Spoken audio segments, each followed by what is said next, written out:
Hello, everyone. So if you're looking to create a pattern and you want to use Leonardo AI to do that, you're going to have to make one simple adjustment, and I'll show you what I mean.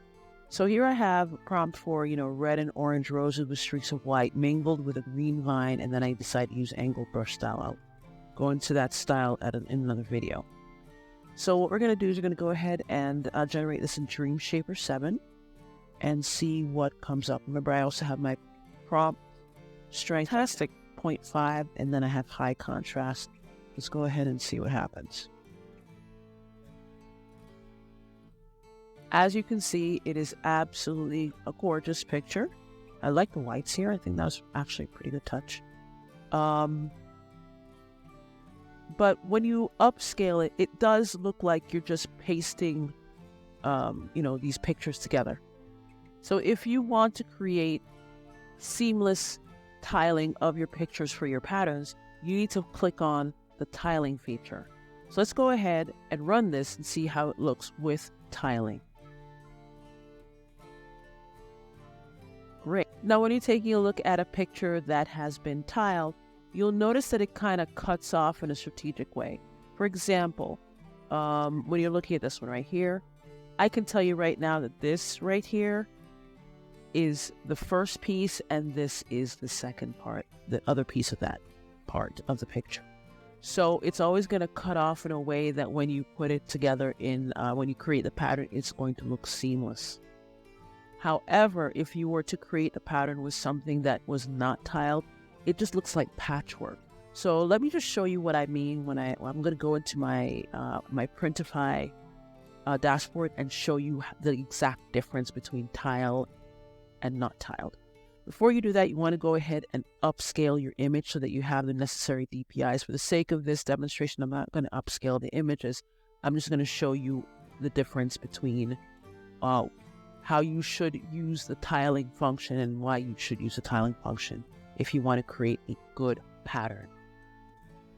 Thanks so much for your time.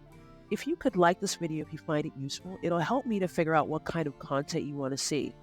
And then there's the YouTube algorithm thing. Yep, we all know how that goes, so thanks for your time, and let's get back to it. Okay, here I am in the back of my Printify account, and I decided to use a beach towel because I thought it was big enough that it would demonstrate the point. And as you see here, I hadn't upscaled the image. It stands at a medium resolution of 150 dpi. Of course, please upscale your images first. Okay, so I've added the pattern. This is the non-tiled image, and we're going to see what it looks like when it's not tiled. I'm going to create the pattern.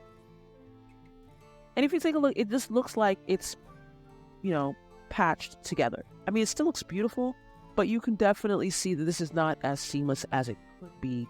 And that's one of the reasons where tiling comes into play.